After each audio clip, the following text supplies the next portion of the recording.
Hello friends, नमस्ते। आप सबका स्वागत है आपके अपने चैनल कथा साहित्य दर्पण में, जहां हम सुन रहे हैं इस समय यशपाल जी की लिखी हुई प्रसिद्ध कृति दिव्या। यह इनका प्रसिद्ध काल्पनिक ऐतिहासिक उपन्यास है, जो कि बौद्धकालीन पृष्ठभूमि और मध्यकाल को प्रदर्शित करता है। अभी तक इसको हमने 4 भागों में देखा, आज इसका 5वां भाग प्रस्तुत करेंगे। अभी तक हमने देखा कि सांगल नामक राज्य पर विदेशी आक्रमण से उस नगर के जो कर्ता धर्ता महान लोग हैं वह बहुत परेशान हैं। इस समय जाति प्रथा समाज को बहुत अधिक जकड़े हुए थी। जो वहाँ के पूर्व राजा थे मिलिंद, उन्होंने संन्यास लेते समय अपने दासों को मुक्त कर दिया था। उसी में एक श्रेष्ठ दास था प्रेस्त, जो कि अब सामंतों जैसा जीवन व्यतीत करता है। उसका पुत्र पृथुसेन, जो कि उच्च कुलीन जो युवक थे उन्हीं के बराबर अपना सम्मान चाहता था। नगर के वयोवृद्ध जो धर्म शास्त्री थे, धर्मज्ञ थे, उनकी पुत्री दिव्या और पृथुसेन में आकर्षण रहता है। धीरे धीरे नगर पे आक्रमण की तैयारियां होती हैं। उसी समय उच्च कुल का एक युवक रुद्रधीर, जिसने पृथुसेन को अपमानित करने की सजा पाई महाधर्मस्थ के द्वारा, और उसको नगर निष्कासन की सजा मिली और वह नगर निष्कासन में चला गया। अब हम देखते हैं आगे का भाग। यह आत्मसमर्पण नामक शीर्षक से शुरुआत किया जा रहा है। वृद्ध गणपति महासेनापति मित्रोदस परिस्थिति की गुरुता अनुभव कर केंद्रस के आक्रमण का प्रतिरोध करने के लिए वृद्ध परिकर हुए। गणकोष और रण सामग्री के आयोजन को व्यवस्थित करने का कार्य उन्होंने महाश्रेष्ठी प्रेस्त को सौंपा, जो कि पहले दास था और अब एक सामंत हो गया था, महाश्रेष्ठी हो गया था। वह घोड़ों का व्यापारी भी था। और सैन्य संसाधन का आयोजन महासामंत यवन ओक्रिस को नवशिक्षित सैन्य लेकर तविषा तटवर्ती दुरूह पर्वत उपत्यकाओं में शत्रु से लोहा लेने के लिए उन्होंने पृथुसेन को नियुक्त किया। पृथुसेन, जो कि प्रेस्त का ही पुत्र था, और स्वयं प्रत्येक कार्य का ब्यौरा और निरीक्षण और निर्देशन करने लगे। नगर और प्रदेश की आंतरिक व्यवस्था का उत्तरदायित्व उन्होंने महापंडित धर्मस्थ को सौंपा। दिव्या धर्मस्थ की पौत्री थी। नई व्यवस्था में जन समाज का निरुत्साह शीघ्र ही दूर हो गया और संग्राम का उत्साह उमड़ पड़ा। आत्मरक्षा के भाव से प्रेरित सैन्य दल स्वेच्छा से उमड़े चले आ रहे थे। शास्त्रों का निर्माण चतुर्गुण मात्रा से होने लगा। गणपति का वार्धक्य से शिथिल जर्जर शरीर असमय और बरसात के पथों पर वेगवान रथों के झड़कोले सहने में असमर्थ था।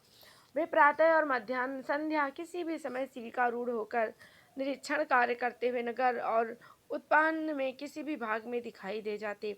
पृथुसेन अपने श्वेत अश्व की ग्रीवा और वागुरा से दोहरी किए प्रायः उनके पार्श्व में दिखाई देता। अश्वारोहियों के दल के साथ व्यग्रता से पंथों और वीथियों में बाण के समान द्रुत गति से निकल जाता। वह सूर्योदय से सूर्यास्त तक अपनी अश्वारोही पद्धति सेनाओं को व्यूह रचना और आक्रमण की शिक्षा देने में व्यस्त रहता। उन्हें जंगल युद्ध का अभ्यास कराने के लिए वह 3-3 दिन और रात जंगलों तथा आपगा नदी के कछारों में पड़ा रहता। तात धर्मस्थ आर्य प्रबुद्ध शर्मा धृति शर्मा से आदर पाकर भी पृथुसेन पंडित विष्णु शर्मा, विनय शर्मा आदि की मौन विरोध भावना के कारण समय मिलने पर भी धर्मस्थ के प्रसाद में न आ पाता। पिता की अनुमति से उसने तात धर्मस्थ के सम्मुख उनकी प्रपौत्री के पाण के लिए भिक्षा मांगी। तात ने उत्तर दिया, वत्स, इस समय तुम एक महान कार्य के उत्तरदायित्व के लिए हो। संपूर्ण मनोयोग से उसी में ध्यान दो। पुत्र, सभी प्रसंगों के लिए अनुचित अवसर और उचित अवसर होता है। यह अवसर अभी अनुचित है। चिंता रूपी कालिका पल्लवों से अवरुद्ध दिव्या के हृदय का पुष्प अभी अपने पटलों को प्रस्फुटित नहीं कर पाया था। वह दूसरी चिंता से आतप और कुम्हलाने लगा। पृथुसेन की प्रतीक्षा में 3-4 दिन बीत जाने पर वह उसे एक पलक न देख पाती। प्रतुसेन की खोज में मल्लिका व सुमित्रा के प्रसादों के चक्कर भी लगाती, परंतु वह दिखाई न पड़ता। अधीर होकर वह पृष्ठ के प्रसाद में पहुंची। प्रतुसेन की माता और श्रेष्ठी ने उसका सिर सूंघकर वात्सल्य से अंक में लेकर स्वागत किया, परंतु प्रतुसेन न मिला। होठों पर मुस्कान और हृदय में पीड़ा लेकर वह लौट आई। महादेवी से प्रताड़ना और उपलम्भ सुनकर भी वह विवश थी। उत्तर में केवल अश्रु बहा सकती थी। प्रतुसेन कभी कार्यभार से अवसर पाने पर वृद्धा दासी बापा द्वारा धर्मस्थ के प्रसाद में दिव्या का संदेश भेज देता। वे मल्लिका या वसुमित्रा के प्रसाद में पुष्करिणी के उपवन में अथवा पृष्ठ प्रसाद में कुछ समय के लिए एकांत में मिले। दिव्या उद्रेक से अतिरेक में प्रतुसेन के वक्ष में समा जाना चाहती। उसके नेत्रों से अश्रु धारा बहने लगती। उसे अंक में लेकर सांत्वना देने के प्रयत्न में प्रतुसेन स्वयं विह्वल होकर दिव्या में आश्रय ढूंढने लगा। दिव्या उसके हाथों को अपने हाथों में लेकर वरजने के लिए बाध्य हो जाती। प्रतुसेन निढाल और निराश हो जाता। उसकी वह मुद्रा दिव्या के लिए मर्मांतक पीड़ा का कारण बन जाती। प्रतुसेन ने संयम की मुद्रा में दोनों बाहु वक्षस्थल पर बांधे अभी तो अति विह्वल स्वर में कहा, शीघ्र ही मैं तविसा तट पर युद्ध के लिए जा रहा हूँ। यदि तुम मुझे अंगीकार नहीं करती हो तो मेरी स्मृति में तुम्हारी वर्जना ही साथ जाएगी। यदि ना लौटा, संभवतः मेरा शव ही सांगल आए। दिव्या उसके होठों पर हाथ रखकर फूट फूट कर रोती है और उसे अपना शब्द पूरा करने से रोक लेती है। संयम की यंत्रणा से अकुलाकर प्रतुसेन ने आत्मकरुणा की वृथा में वे कठोर शब्द तो कह दिए, परंतु दिव्या की फूट फूट कर रोने से उसका हृदय अपनी कठोरता के लिए परिताप में गल गया। संयम की मुद्रा में वक्षस्थल पर बंधे उसके बाहु शिथिल हो गए। दिव्या को गूढ़ आलिंगन में लेकर उसके केसों, अश्रु सिक्त नेत्रों और कपोलों को चूमकर अपनी कठोरता के लिए दिव्या से क्षमा मांगकर उसे सांत्वना देने लगा। तब दिव्या उसकी अधीरता को आश्रय देने के लिए विह्वल हो उठी। दोनों के हृदय अपने को भूलकर एक दूसरे के लिए प्रवाहित हो उठे। दिव्या के दिन अवसाद और क्षोभ में बीत रहे थे। अपने हृदय की बात सोचते समय उसे वैद्यवर स्थविर चिवुक के शब्द याद आ जाते। सुख और दुख अन्योन्याश्रय हैं। उनका अस्तित्व केवल विचार और अनुभूति के विश्वास में है। एक की इच्छा पूर्ति दूसरी इच्छा को जन्म देती है। वास्तविक सुख इच्छा की पूर्ति में नहीं, इच्छा से निवृत्ति में है। महास्थाविर के उपदेश पर उसे झुलझुलाहट होने लगती। कुछ दिन पूर्व उसकी कल्पना में इसके अतिरिक्त और कामना न थी।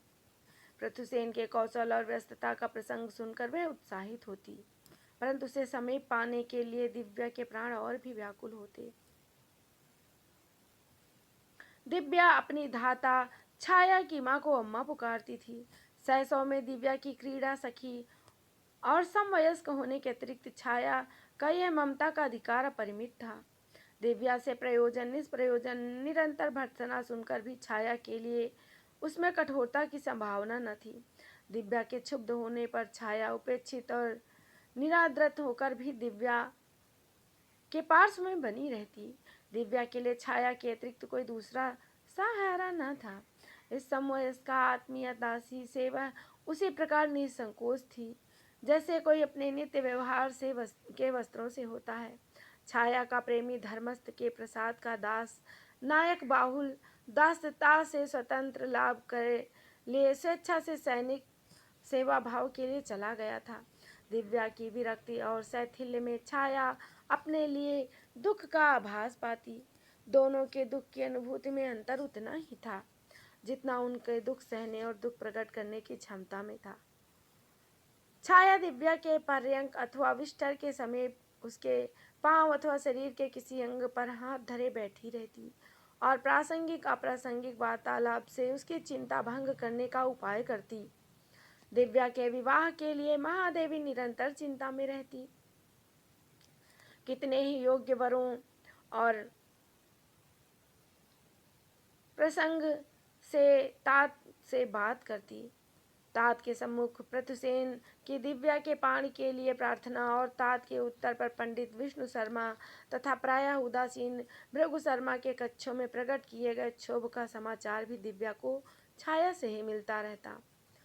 पृथुसेन के प्रति अपने परिवार के निरादर के भाव से दिव्या का हृदय जल उठता। तात और संपूर्ण प्रसाद जान ले, आर्य पृथुसेन के अतिरिक्त मैं किसी से विवाह नहीं करूंगी। आर्य पृथुसेन ही मेरे पाण के लिए तात के सम्मुख प्रार्थना कर रहे हैं। मैं स्वयं यही चाहती हूँ, केवल वह ही नहीं प्रयत्नरत हैं, अन्य कुछ नहीं चाहती। यह सब जान ले, मेरे लिए किसी अन्य वर की संभावना नहीं।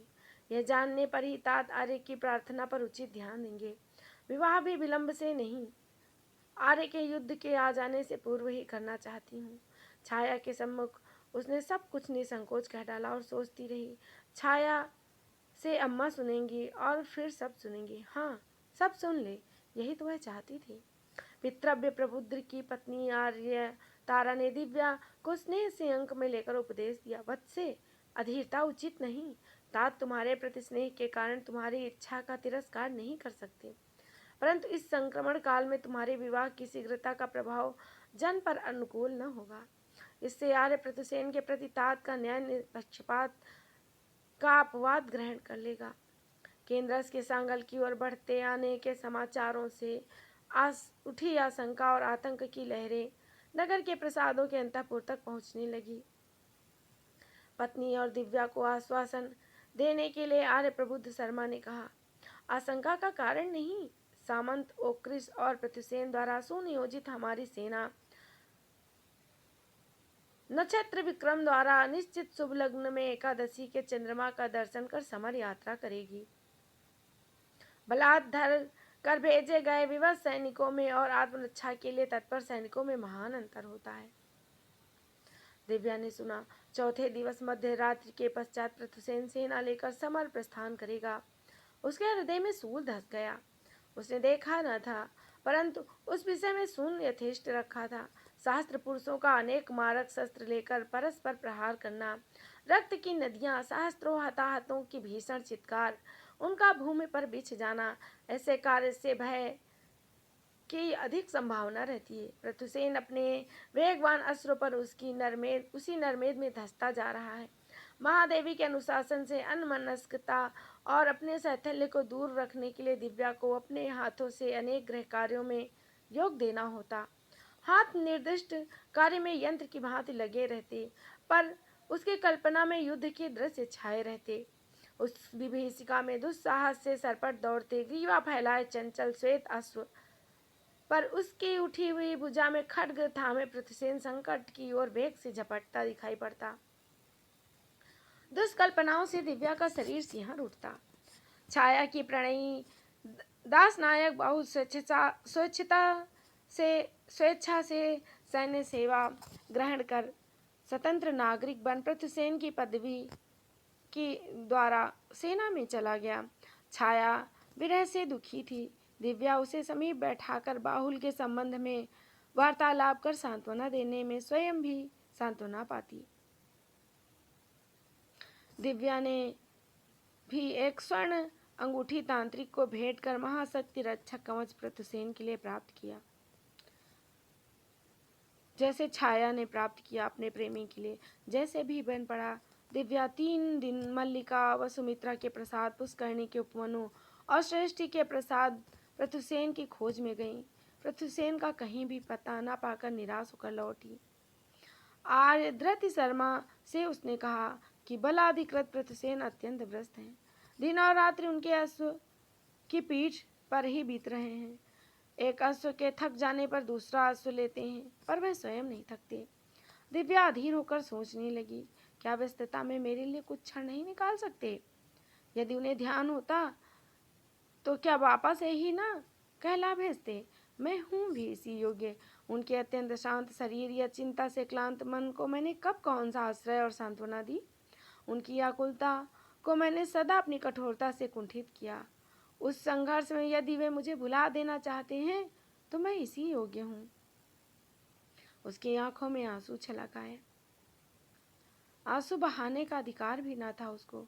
वह छाया की भांति उन्मुक्त होकर रो भी नहीं सकती थी।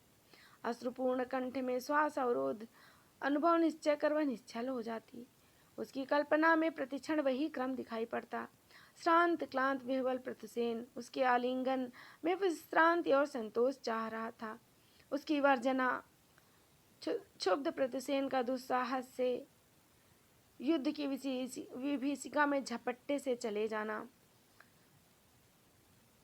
और यह शब्द की संभव है मेरा सब ही सांगल लौटे। प्रतुसेन का अवसाद से खिन्न कुंठित मुख उसकी दृष्टि में आ खड़ा होता और दिव्या का मन खंड खंड हो जाता। आशंका से त्रस्त दिव्या की कल्पना चरम विभीषिका में कल्पना करने लगती। उस समर भूमि में चोटी से एड़ी तक रक्त से भीगा प्रतुसेन का शरीर आंसू से गिरता दिखाई देने लगता।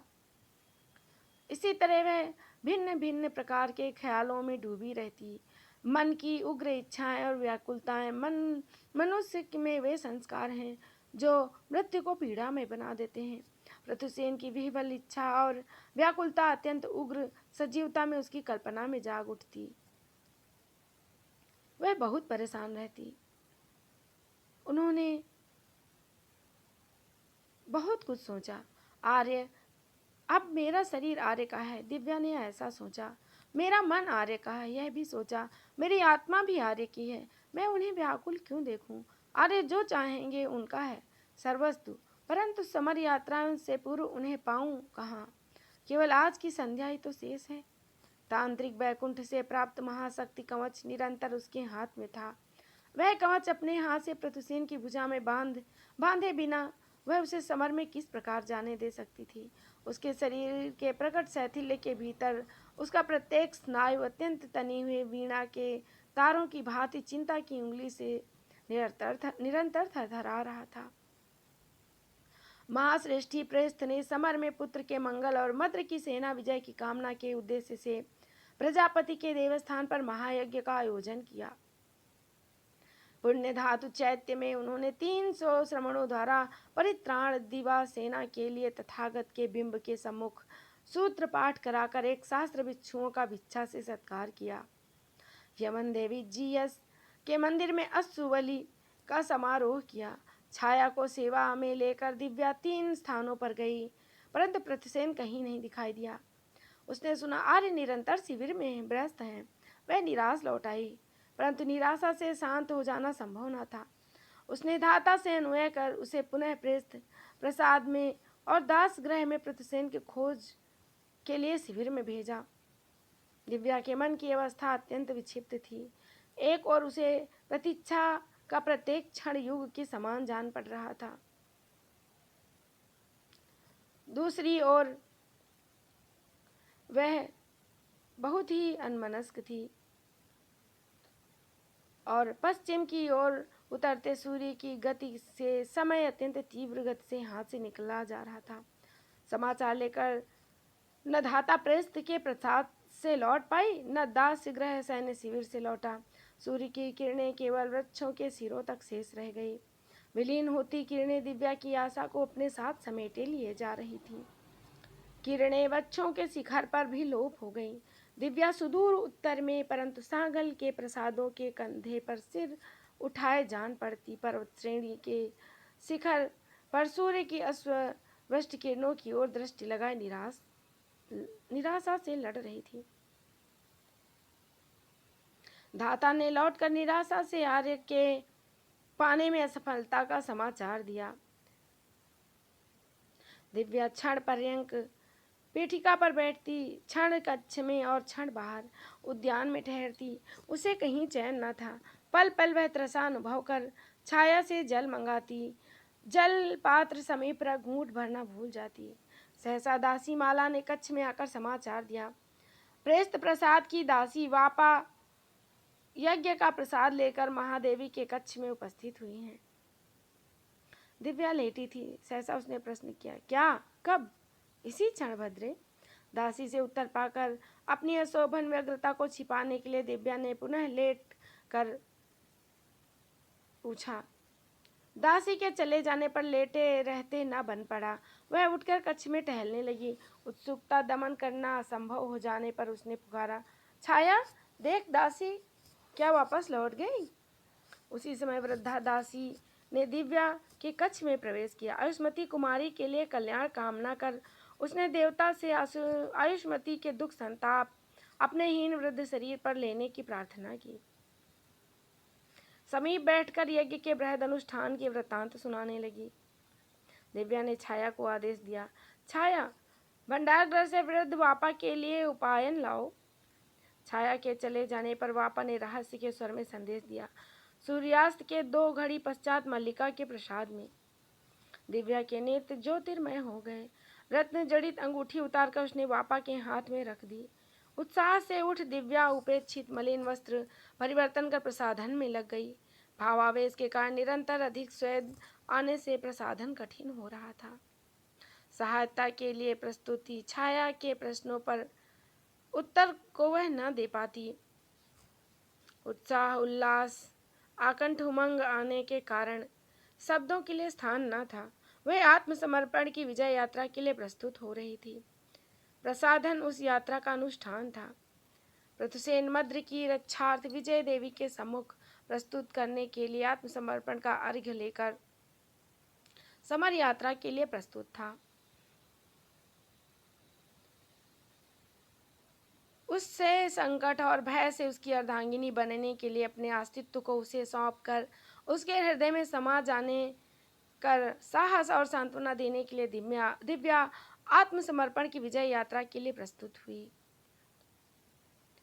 उसने छाया को रथ प्रस्तुत करने का आदेश देकर महाशक्ति का कवच हाथ में ले लिया।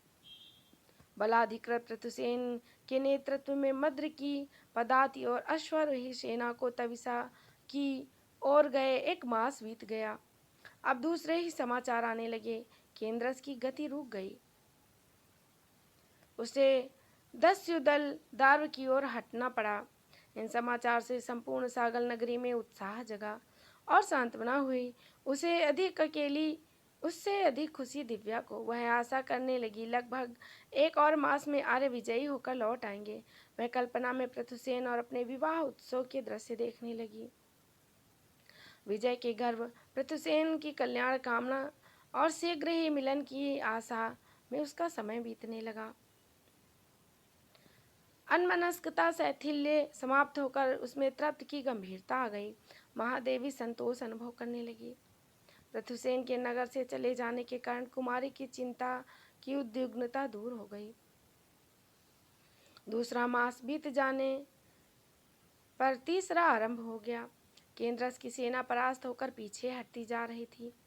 प्रथुसेन उसका पीछा करता हुआ दार्व सीमा में बढ़ता चला जा रहा था। गढ़ की सीमा के विस्तार के समाचार से सांगल के नागरिक उत्साहित हो रहे थे। उसी गंभीरता बढ़ गई। प्रथुसेन के लौट आने की उत्सुकता से उसका जीवन संबद्ध हो गया। वह नेत्र मूंदे स्मृति में प्रथुसेन की समर यात्रा की रात्रि का दृश्य देख रही थी। अपने शरीर में प्रथुसेन की उपस्थिति अनुभव कर गर्व और उल्लास से गदगद होकर उसका हृदय उछलने लगता। पूर्णता की सीमा पर पहुंचकर वह उल्लास व्याकुलता में परिवर्तित हो जाता। जब आर्य का तुरंत लौट आना आवश्यक है तो उनको अधिक विलंब से लौटना चिंता का कारण हो जाएगा।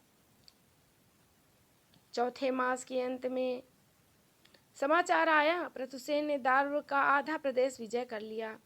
केंद्रस युद्ध में प्रथुसेन के खड्ग प्रहार से धराशायी हुआ। प्रथुसेन भी आहत हुआ। विजयी सेना दार्व से स्वर्ण, रत्न, अश्व, बहुमूल्य पदार्थ, 2 सहस्त्र बलिष्ठ दास और सुंदर दासियों का समूह लिए लौट रही है। समाचार सुन दिव्या अपना हृदय दोनों हाथों से संभाले हुए, नेत्रों का जल प्रवाह रोकने में असमर्थ, दुकूल ओढ़े पर्यंक पर लेटी रही।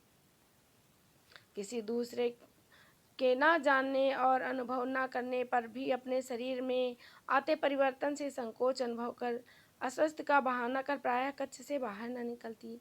उसके प्राण प्रति क्षण प्रथुसेन को पुकारते रहते, आर्य, अपनी दिव्या और उसके शरीर में सौंपे अपने अंश की सुध लेने शीघ्र आओ। अब दिव्या का सामना विकट वास्तव से होने वाला है।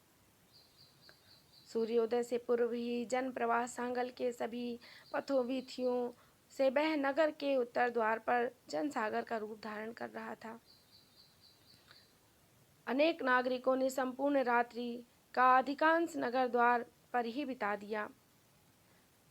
द्वार पर तोरण, मंगल वाद्य और नगाड़े बजाए जा रहे थे और सभी लोग बड़ी उत्सुकता से सब इंतजार कर रहे थे। सभी का स्वागत सत्कार हो रहा था।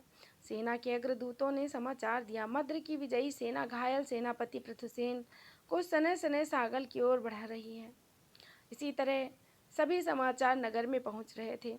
पृथुसेन के आहत होने का समाचार नगर में पहुंचते ही वैद्यवर स्थविर चिबुक का नगर के अन्य सर्वश्रेष्ठ अनुभवी वैद्य को अत्यंत वेगवान अश्वों से जुते हुए रथ पर पृथुसेन के उपचार के लिए भेज दिया गया।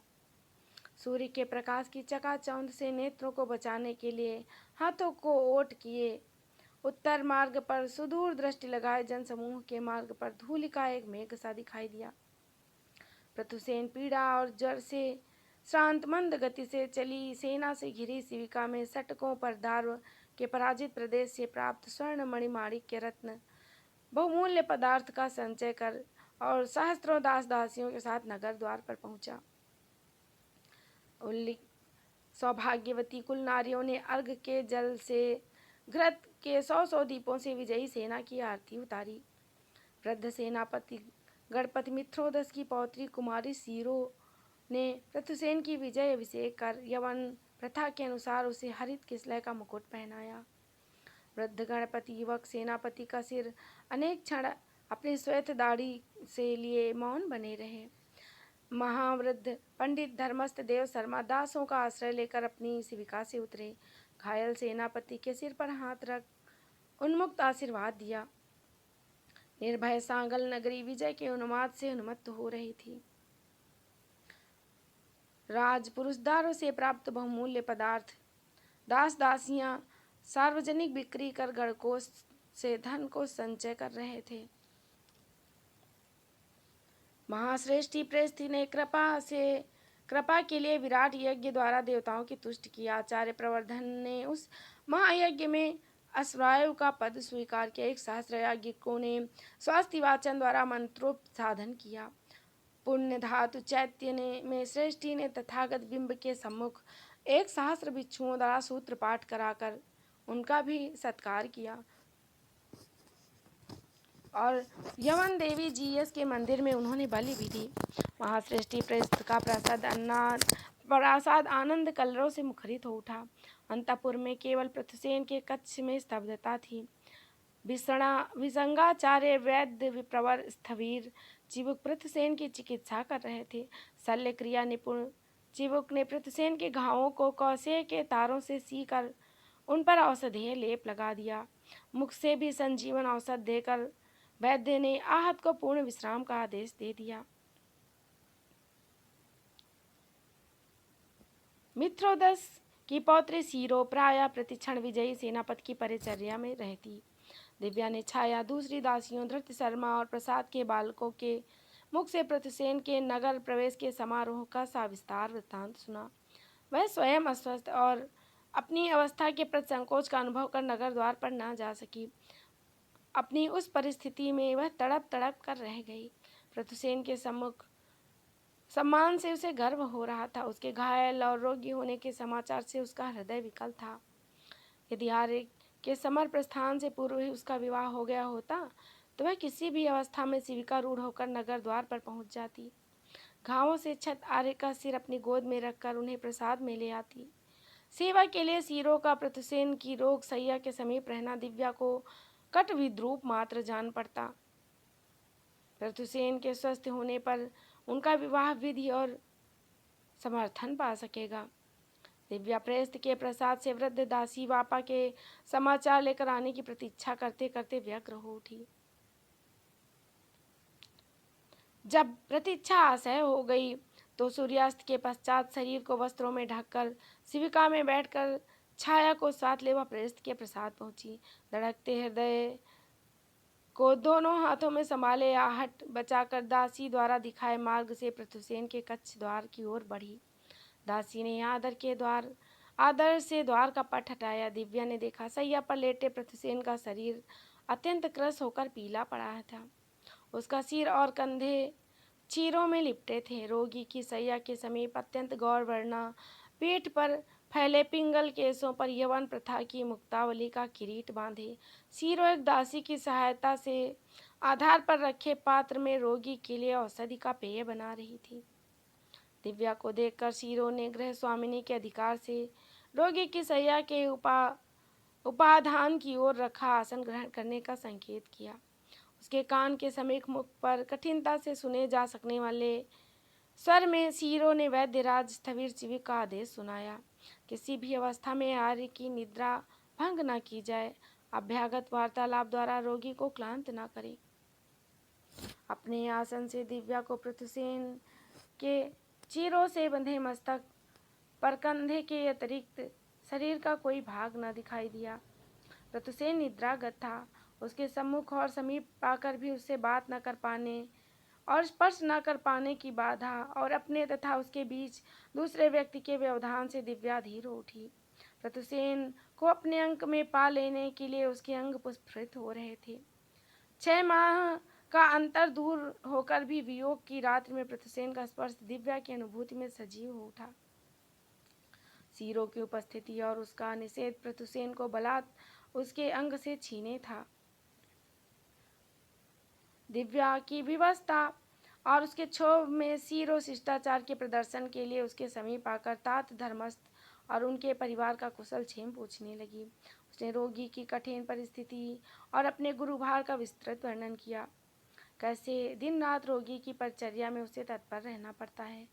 परिजन और समाज के अत्यंत अनुरोध करने पर भी क्षत रोगी की चिंता छोड़कर उत्सवों में सम्मिलित होना उसके लिए कठिन हो जाता है।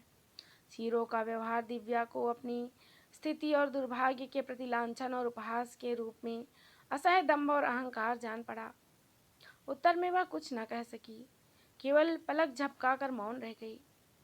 विस्मय की मुद्रा में नेत्र फैलाए चिबुक पर तर्जनी रखे सीरो ने प्रश्न किया, सखी तुम भी तो इन महत्वपूर्ण उत्सवों में सम्मिलित नहीं हो पाती? तुम्हारे बिना कला का प्रसंग तो निर्जीव रह जाता है। देवी मल्लिका के नेत्र सदा ही तुम्हें खोजते रहते हैं। वे तुम्हें सदा स्मरण करती रहती हैं। कौतूहलपूर्ण दृष्टि दिव्या के शरीर पर घुमाकर सीरो ने अपना उत्तरी अपने होठों पर रख लिया। उसके पुष्ट रक्त अधर का प्रस्फुरण गोपन के इस प्रयत्न से और उग्र हो उठा। पृथुसेन की निद्रा भंग की प्रतीक्षा में बैठे रहना दिव्या के लिए असंभव हो गया। जिस प्रकार भी संभव हो सका शिष्टाचार की रक्षा के लिए आहत वीर के स्वास्थ्य की मंगल कामना कर वह लौट आई। निद्रा भंग होने पर पृथुसेन को दासी द्वारा दिव्या के आकर लौट जाने का समाचार मिला। नगर द्वार पर जिस समय कुल नारियों और कुल कन्याओं ने उसका विजय तिलक किया, उसके नेत्र निरंतर दिव्या का मुख और उसके कान दिव्या के स्वर को खोज रहे थे। दिव्या का इतने लंबे विलंब से आना और 2 शब्द बोल पाने की प्रतीक्षा न कर लौट जाना उसके लिए दारुण व्यथा बन गया। दिव्या के समीप स्वयं पहुंच पाने की अक्षमता उसे व्याकुल किए थी। दिव्या की इस उपेक्षा से खिन्न वह निरंतर इसका कारण सोचता रहा। कुमारी दिव्या के आने और साक्षात्कार के लिए प्रतीक्षा किए बिना लौट जाना, उसने यह कैसे जाना और इसके लिए वह बड़ा दुखी था। सीरो के मुख पर विडंबना की मुस्कान आ गई। अपना स्थूल रक्त अधर बिचकाकर वितृष्णा से उसने उत्तर दिया, कुमारी के मन की इच्छा के विषय में मैं क्या कर सकती हूँ? आर्य धर्मस्थ की प्रपौत्री के लिए रोगी की निद्रा पूर्ण होने तक प्रतीक्षा सह न रही होगी, और क्या जानूं। सीरो के उस विषय में कोई पुनः प्रश्न पूछने का साहस पृथुसेन को न हुआ। चिंता प्रकट न कर पाने पर पृथुसेन का मन चिंता से और अधिक क्षुब्ध हो गया। वह अनुमान न कर पाया 6 माह की उसकी अनुपस्थिति में क्या हो गया। क्या कुल अभिमान के कारण दिव्या उसके प्रति उदासीन हो गई है, अथवा अपने परिवार से त्रस्त होकर विरक्त हो गई है? अब मुझसे मिलने में उसे इच्छा क्यों हो रही है? अनेक पहर वह निश्चल इसी दुष्कल्पनाओं में खोया रहा।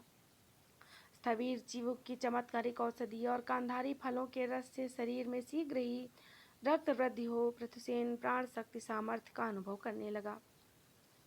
उसी अनुपात में दिव्या की स्मृति और उसके लिए व्याकुलता का वेग भी बढ़ने लगा। जीवन का पासा फेंक कर प्राप्त हुई सफलता दिव्या के अभाव में उसे निसार जान पड़ रही थी। महाश्रेष्ठी प्रस्थ के स्वास्थ्य में सुधार से प्रसन्न थे।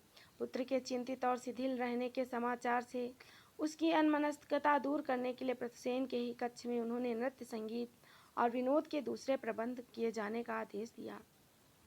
प्रथुसेन को वो आयोजन केवल कोलाहल जान पड़े। वह विरक्ति से ऐसे आयोजनों को हटा देने का संकेत कर रहा था। श्रेष्ठी स्वयं भी पुत्र के पर्यंक के समीप पीठिका पर उपाधान का आश्रय ले घड़ी आधी घड़ी बैठ अनेक प्रसंगों से पुत्र का शैथिल्य दूर करने का प्रयत्न करती, पर उनकी बातों में उसे रस न आता।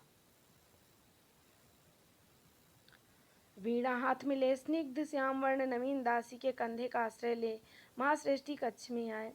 प्रथुसेन के पर्यंक के समीप पीठिका पर आसन ग्रहण कर बोले, पुत्र, स्थिवीर जीव की चमत्कारिक औषधि से तुम्हारे स्वास्थ्य में संतोषजनक सुधार हो रहा है। फिर कहो, तुम्हारे शैथिल्य का क्या कारण है? श्रेष्ठी ने दासी को वादन करने का संकेत दिया। दासी उंगलियों के स्पर्श से वीणा के तार झनकृत करने लगी। प्रथुसेन के मुख में विरक्ति का स्वाद भर गया। हाथ उठाकर दासी को मौन रहने का संकेत किया और सिर झुकाए ही उसने पिता को संबोधित किया। तात, मेरी इच्छा है स्वीकारोढ़ होकर एक बार धर्मस्थ के प्रसाद में हुआ हूँ, अनुमति दीजिए। स्वास्थ्य की इस क्षीणता और शैथिल्य में वत्स किस प्रयोजन से? अपनी श्वेत पीली दाढ़ी पर हाथ सुतते हुए श्रेष्ठी ने विस्मय से कहा। नेत्र झुकाए प्रथुसेन ने उत्तर दिया, समर यात्रा के पूर्व मैं महापंडित धर्मस्थ की प्रपौत्री से विवाह का आवेदन कर चुका हूँ। उस कार्य को मैं अविलंब पूर्ण करना चाहता हूँ। वृद्ध श्रेष्ठी अपनी दाढ़ी को स्नेह स्नेह हाथ से सूतते रहे। विसत मुस्कान के साथ वे बोले, पुत्र, देवताओं ने प्रसन्न होकर तुम्हें विद्या, बुद्धि, कौशल, धन, रण, विजय का सम्मान दिया है। समय पर वे देवता तुम्हें स्त्री सुख देने की कृपणता न करेंगे। एक दिव्या क्या, अनेक लावण्यमयी कलामयी ललनाएं तुम्हारे भोग के लिए प्रस्तुत रहेंगी। जो बुद्धिमान अवसर के अनुकूल व्यवहार करता है उसके लिए देवता इस लोक और परलोक के सम्मुख सभी सुखों का वरदान देते हैं। पुत्र, अनुकूल अवसर की प्रतीक्षा करो। पिता के सम्मुख संकोच से मौन प्रथुसेन मन ही मन व्याकुल हो उठा और वह दिव्या की याद में और व्याकुल होने लगा। नृत्य के समय अनेक मुद्राओं में वलयित उसके बाहु क्षीण कट के ऊपर विस्तृत होता, अस्पष्ट गोलाइयों में बटा वृक्ष, चिकने षटक से झलकती उसकी मांसल लंबी पुष्ट लौकी के समान जंघाएं और अंडाकृति मुख, पतले रक्त होष्ट, सुडौल नासा, फैले हुए नेत्र जिनमें विश्वास की गहराई थी। प्रथम परिचय के अवसर पर दिव्या का सहज सौजन्य, उसकी अधीरता में दिव्या के नेत्र सजल हो गए।